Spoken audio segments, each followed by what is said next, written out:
Have you ever felt the sting of a door slammed shut, a text unanswered, a seat at the table suddenly empty, and wondered, what did I do wrong? Tonight, let me lift the veil and show you that what looks like rejection in the natural may be redirection in the supernatural. When people suddenly reject you, it's easy to internalize the pain and wonder what's wrong with you. The human mind naturally searches for flaws. Was I too much? Not enough? Did I say something wrong? But here's the truth most never tell you. Not every rejection is rooted in your imperfection. Sometimes it's divine disruption, heaven stepping in to rearrange your life in ways your comfort would never allow. God is not in the business of rejection, but He is deeply committed to redirection. When someone walks away, a door slams, or a connection crumbles without explanation, it may not be a reflection of your worth, but a sign of your calling. You're not being discarded, you're being repositioned. God disrupts before He promotes. He will disturb your circle to preserve your destiny. When you pray for purpose, you're also inviting Him to remove anything or anyone that no longer aligns with the road ahead. Divine disruption often comes wrapped in silence and confusion. There's no warning, no farewell speech, just a sense that something shifted and you weren't invited into the conversation. But silence does not mean absence. God speaks loudest through movement. And sometimes what looks like chaos is choreography from a higher realm. He's cutting cords that you thought were lifelines, but they were actually holding you back. You thought they were your foundation, but God knew they were your ceiling. There are moments in life when your elevation demands separation. Your next level will cost you your current crowd, not because they were bad, but because they were not built for where you're going. The rejection stings because you're still seeing it through the lens of loss, not legacy. But God sees the whole map. He knows what you're carrying, and He knows who cannot handle the weight of your purpose. Divine disruption is not cruelty, it's clarity. It is God saying, you don't see it now, but you'll thank me later.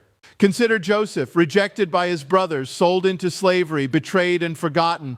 On the surface, it looked like a life unraveling, but in heaven's eyes, it was a life unfolding. Every rejection he faced was positioning him closer to the palace. Without the betrayal, there would be no throne. Without the pit, no path to purpose. What felt like rejection was really precision.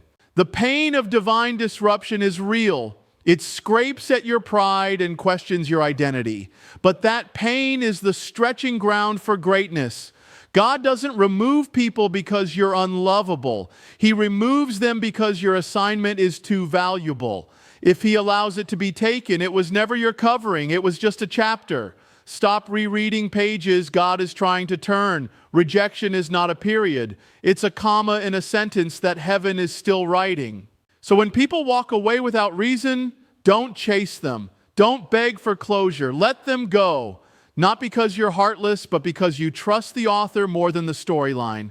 Divine disruption always leads to divine destiny.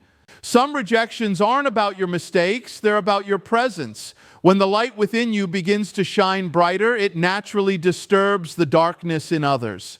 Not because you're trying to expose anyone, but because light doesn't ask for permission to shine, it just does. And when it does, it reveals everything around it, both the beauty and the brokenness.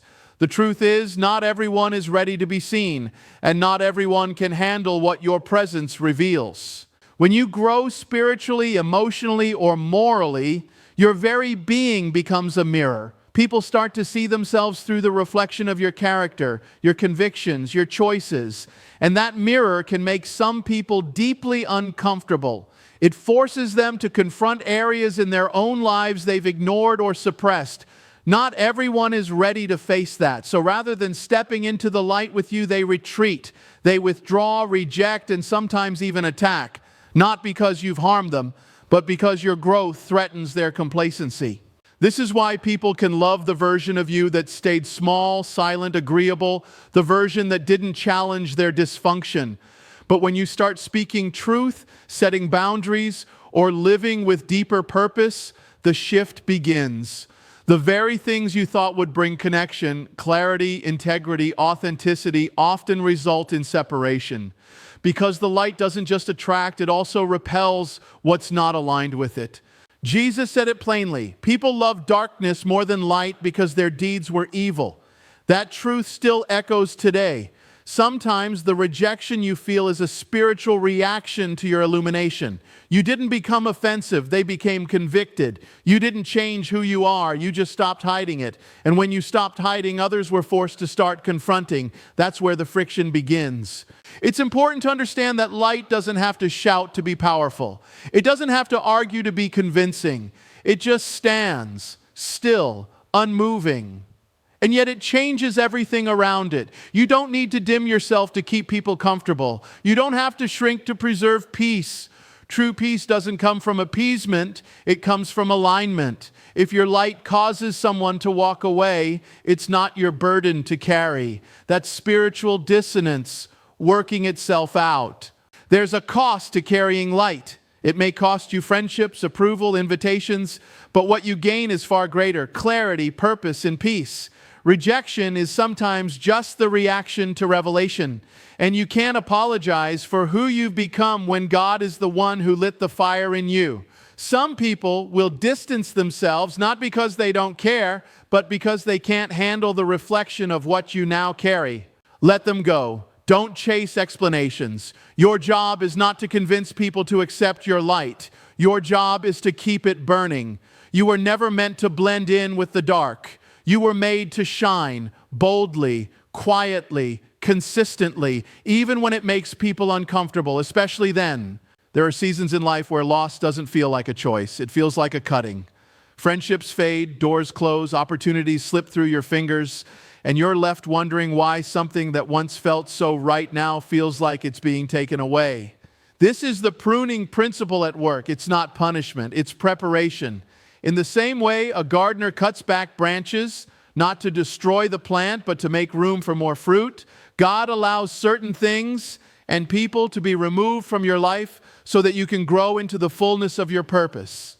We often pray for increase, for elevation, for breakthrough, but we forget that growth requires space, and space is made through subtraction. A tree cannot bear more fruit until the excess, the dead, or even the overly crowded branches are trimmed. What looks like loss is actually love. What feels like decrease is a setup for abundance. Pruning is not God's rejection, it's His refinement. It's His way of saying, I see more in you than you're settling for. The danger of unpruned growth is that it becomes chaotic. Unchecked branches can block the sunlight, drain energy, and even break under their own weight. Some relationships are like that. What started out nourishing becomes overgrown, heavy, and draining. At one point, they served you, supported you, or suited your season. But now they obstruct your vision, cloud your peace, or keep you stuck in who you used to be. And God, who is the master gardener, knows when it's time to cut things back, not out of cruelty, but out of care for your calling. The pruning process hurts because it feels personal. You had history with that friend. You had hope in that opportunity. You had plans for that path. But pruning doesn't ask your permission. It shows up quietly, surgically, and suddenly. And if you're not discerning, you'll see it as betrayal or failure rather than transformation. You'll grieve what's gone and miss what's coming. But when you understand the pruning principle, you learn to trust the cut. You begin to recognize that every loss isn't an attack. Sometimes it's alignment. God doesn't cut what He doesn't intend to heal or restore. Every branch that gets pruned has the potential to grow back stronger, healthier, and more fruitful than before, but only if you don't resist the process. When you try to cling to what God is removing, you block your own blessing. When you keep watering dead things, you delay your harvest. Letting go is not giving up. It's giving in to a wiser hand, a higher purpose, a deeper trust. So when things start to fall away, when people distance themselves, when plans unravel, don't panic. Pause. Consider that maybe it's not falling apart, maybe it's falling into place. What's being removed might be the very thing that's been holding you back. Trust the pruning. God never cuts without a reason, and He never trims without a plan. There will come a moment in your life when you are forced to choose between your assignment and your attachments. It won't always be loud or dramatic. Sometimes it will happen in quiet ways. a drifting friendship, a door that won't reopen, a conversation that feels like a goodbye. And in those moments, you'll be tempted to hold tighter to the people, places, and roles that once brought comfort. But the deeper truth is this: destiny doesn't consult your comfort zone. When God gives you an assignment, He will not allow attachments to keep you bound to where you no longer belong. Your assignment is sacred. It's the reason you were created, the mark you're meant to leave, the part of eternity only you can fulfill. Attachments, while meaningful, are often seasonal. Some people are in your life to walk beside you for a stretch, but not for the full journey. And when the time comes to move, God will begin to loosen the ties. If you don't let go, you risk turning your assignment into a negotiation. You begin to shape your calling around your connections instead of shaping your connections around your calling. There's a danger in confusing loyalty with alignment. Loyalty says, I'll stay with you no matter what. But alignment says, I'll walk with you as long as we're headed in the same direction. When people you love no longer align with the direction God is calling you toward, something has to give. And too often people sacrifice their assignment to preserve relationships they've outgrown. They stay rooted in environments that no longer feed them. They quiet their convictions to keep the peace. They delay obedience to avoid offense. But delayed obedience is still disobedience. And anything you prioritize over your assignment becomes an idol. Even a friendship, even a dream, even a title. That's why God sometimes allows separation before elevation. He knows you won't release it on your own, so He gently removes it to make room for what's next. It's not rejection, it's realignment. It's not punishment, it's preparation. God will never take something from you that you need to fulfill your purpose. If it's gone, it's because it served its season. Look at the life of Abraham. When God called him to leave his homeland and go to a land He would show him, Abraham had to detach from everything familiar: family, culture, comfort. He could not step into promise while still clinging to the past. Likewise, your next requires movement. It requires letting go. It requires trust that what God has placed on your life is worth more than anything you might lose in the process. Your assignment won't always come with applause. Sometimes it comes with isolation, with misunderstanding, with empty seats. But purpose is never about popularity. It's about obedience. It's about walking forward even when it costs you something. Because in the end, no attachment is worth missing the very reason you were sent to this earth. Let it go and move forward. Your assignment is calling. There comes a point in your spiritual journey when things begin to shift, not just around you, but within you. It's not always obvious at first. You start feeling different in rooms that once felt comfortable. Conversations that used to excite you now feel draining. Connections that once flowed naturally begin to feel forced. This is what happens when your spiritual frequency begins to change. You're not becoming arrogant. You're not acting brand new. You're tuning into a new wavelength, and not everyone can or wants to make the shift with you. Every elevation in your spiritual life comes with a frequency change. It's like tuning a radio. As you move the dial, the old station becomes fuzzy before the new one comes in clearly. That static, that in-between space can feel confusing. You're no longer fully at home in your old world, but you're not yet fully grounded in the new. This is where many people get stuck, trying to go forward while still holding on to people and patterns from a past frequency. But spiritual growth requires release. When God begins to elevate you, He also begins to sanctify your surroundings. Not in a judgmental way, but in a protective one.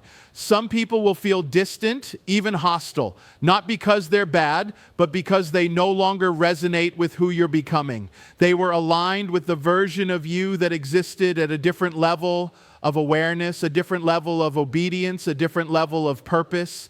And as your spirit becomes more attuned to God's voice, the dissonance between you and anything not aligned with that voice becomes louder. This can be painful. You may start to wonder why people are pulling away, why certain doors no longer open, why invitations stop coming. It feels like loss, but it's actually spiritual clarity. God is not punishing you, He's positioning you. When your frequency shifts, Your life begins to attract different things, different conversations, different opportunities, different relationships. But before that alignment happens, there is almost always a shedding. We often talk about God bringing new people into our lives, but rarely do we talk about the exit strategy He initiates. Not everyone is meant to cross into your next chapter, and that's okay. Some were only assigned to the previous frequency. Trying to bring them with you will only create interference. What used to sound like harmony will start to sound like noise. And if you ignore the discomfort, you risk missing the clarity that elevation brings. You're not broken, you're just moving. And movement in the spirit realm often looks like misalignment in the natural. Don't try to explain your shift to people who only knew the old signal. You don't owe everyone access to the upgraded version of you. Some were only meant to know the trailer, not the full story. Honor the season you're in. Protect your frequency. And trust that what is meant for you on this new wavelength will never need to be forced. It will flow.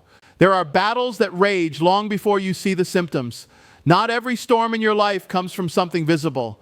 Sometimes the tension you feel, the resistance you face, the sudden shift in relationships, or the internal unrest you can't explain, these are signs of warfare in the unseen.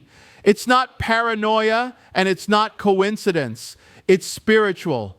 The physical world is only a reflection of what's happening in the spiritual realm, and if you try to fight unseen battles with natural tools, you will always come up empty.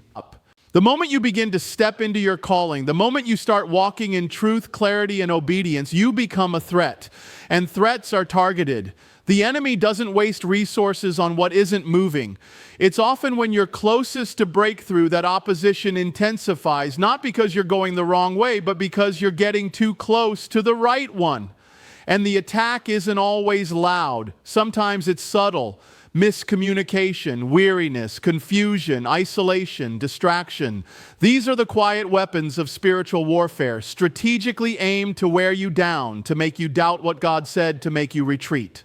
You have to understand that you are not just flesh and blood walking through random circumstances. You are spirit wrapped in skin, and your life carries weight, influence, impact, and that impact draws attention in the unseen. Scripture reminds us that we wrestle not against flesh and blood, but against principalities, against powers, against spiritual wickedness in high places. The battle is not always who left you, or what didn't work, or the delay you didn't expect. It's what those things are trying to break inside of you, your hope, your focus, your faith. But here's the key. You are not fighting alone. God has already equipped you for unseen battles. Peace is your weapon. Worship is your weapon. The word is your weapon. Prayer is your access point. The enemy thrives in confusion, but God operates in clarity. The moment you recognize that what you're facing isn't just about circumstances, but about destiny, you stop reacting emotionally and start standing spiritually. You begin to see rejection as redirection, closed doors as protection, and silence as a setup for something greater. When warfare increases, it's not the time to retreat. It's the time to lean in, to sharpen your discernment, to pray with authority, to anchor your identity not in outcomes, but in who God has called you to be. Because what the enemy cannot destroy, he will try to distract. And if he can't stop you, he will try to stall you with fear, with fatigue, with discouragement. So when things around you don't make sense and your spirit feels unsettled, don't just react. Pause, pray, discern. Ask God what's happening behind the curtain. Often the conflict you're feeling is confirmation that something is shifting. You're not being attacked because you're weak. You're being attacked because you're waking up. And that awakening is exactly what the enemy fears most. There are moments in life when things fall apart, doors close, and people walk away, and you're left staring at the pieces, wondering what went wrong. But sometimes what feels like a painful ending is actually hidden protection. Not everything that leaves your life is a loss. Some exits are heaven's intervention. God doesn't just protect you through what he allows, he protects you just as powerfully through what he withholds. You prayed for the opportunity and it didn't happen. You thought that relationship was forever and it ended suddenly. You planned your steps carefully and they were rerouted without warning. In the moment, it feels like failure. But behind the scenes, God is working in ways you can't yet see. What you saw as a missed opportunity might have been a misalignment in disguise. What you wanted to build could have collapsed under the weight of your calling, and what you were reaching for could have quietly destroyed you from the inside out. Hidden protection is one of the most misunderstood expressions of God's love because it doesn't always come wrapped in peace. Sometimes it comes with pain. It disrupts your plans. It wounds your pride. It leaves you with questions you don't have answers for. But it also preserves your future. God will frustrate your present to protect your promise. He will allow a chapter to close so that the story he's writing can unfold the way it was meant to. The danger is in assuming that clarity always comes before obedience. It doesn't. There are seasons where you will only understand in hindsight. You will look back and realize that the delay was deliverance, that the rejection was a rescue, that the silence was actually strategy. God's hand often works in shadows, moving pieces you didn't even know were on the board. While you were praying for open doors, he was closing the ones that led to detours. While you were asking for favor, he was shielding you from hidden warfare. Sometimes people are removed from your life, not because they were enemies, but because they would have become hindrances. Sometimes a dream dies because it was born out of ego, not assignment. And sometimes the very thing you were clinging to was too small for where God is taking you. Hidden protection is God saying, I love you too much to let you settle here. But here's the hard part. You won't always get an explanation. God doesn't owe us closure to be faithful. His protection isn't always proven by comfort, but by consistency. You're still standing, still breathing, still growing. And even if the path isn't clear, his presence is. That's protection. Not always in the removal of trouble, but in the strengthening of your spirit. Not always in what stays, but in what was never allowed to touch you in the first place. So don't curse the closed door. Don't mourn the unanswered prayer. Sometimes the greatest evidence of God's favor is not in what he gives, but in what he doesn't. There are seasons in life when everything starts to feel stripped away. People become distant. Plans unravel. The noise fades. And in that quiet place where distractions no longer speak as loudly, you begin to sense something deeper. A pull, a stirring, a subtle call that isn't coming from the outside. That's what an invitation to intimacy feels like. God doesn't always shout through blessing. Sometimes he whispers through brokenness. And that whisper is a call, not to do more, not to fix yourself, but to come closer. God is always after your heart, not your performance, not your perfection, not your image, your heart. But most people only draw near when life falls apart, when the things they depended on no longer hold, when the applause stops, when the roles no longer fit. That's when the soul begins to search. And God, in his mercy, allows it. Not to harm you, but to bring you into the space where real relationship begins. He'll let what's unnecessary fall away, so all that's left is what's eternal. Intimacy with God doesn't happen by accident. It happens in surrender. And surrender often comes through discomfort. That's why some seasons feel like isolation, but they're actually consecration. He's not punishing you, he's preparing you. And preparation requires proximity. You can't carry the weight of your assignment without the strength that only comes from nearness to him. He knows that. That's why he allows the shaking. It's not to destroy you. It's to deliver you from distractions that have kept you distant. We're trained to chase clarity, outcomes, and answers. But intimacy is not found in control. It's found in trust. God doesn't invite you into a contract where everything is explained up front. He invites you into a covenant where your comfort is found not in the plan, but in the person. The closer you get, the less you need to know everything. You begin to realize that peace doesn't come from knowing how it will work out. It comes from knowing who holds it all together. This is why the greatest battles often come before a deeper encounter with God. The resistance increases, the distractions multiply, and you feel spiritually dry.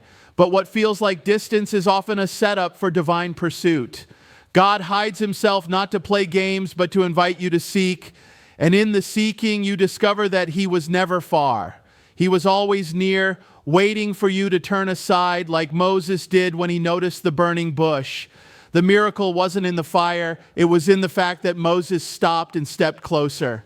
God doesn't force intimacy, He invites it. He longs to speak with you, not through intermediaries, not through noise, but face to face, spirit to spirit. And every time something is stripped away, it's not just a loss, it's an opening, a space carved out for divine closeness. If you're feeling the pull, the restlessness, the holy disruption, don't ignore it. That's not loneliness, that's the lover of your soul asking for your attention. When people suddenly reject you, it's easy to internalize the pain, to question your worth, or to assume something is wrong with you. But what if the rejection is not a reflection of your failure, but a signal of your growth? What if it's not personal, but spiritual? Throughout this journey, we've uncovered deeper truths, how divine disruption, pruning, and realignment often come disguised as rejection, how a spiritual frequency shift exposes what no longer resonates, how hidden protection guards you from what you cannot yet see, how unseen warfare intensifies as you draw closer to your purpose, and how in the silence and separation, God issues an invitation to deeper intimacy. This isn't about becoming bitter or building walls, it's about becoming aware, spiritually mature, discerning. Because not every closed door is a curse, and not every departure is a loss. Sometimes it's heaven's way of making space for the next chapter of your calling. You're not being left behind, you're being set apart. And though the process may be painful, the promise on the other side is always worth it. So the next time someone suddenly pulls away, when a room no longer fits, when the atmosphere shifts and the circle shrinks, don't panic, don't chase, don't shrink to be accepted. Recognize the pattern, trust the pruning, honor the assignment, protect your frequency, and walk forward knowing that if God allowed the separation, it's because He's setting you up for elevation. The rejection wasn't random, it was revelation.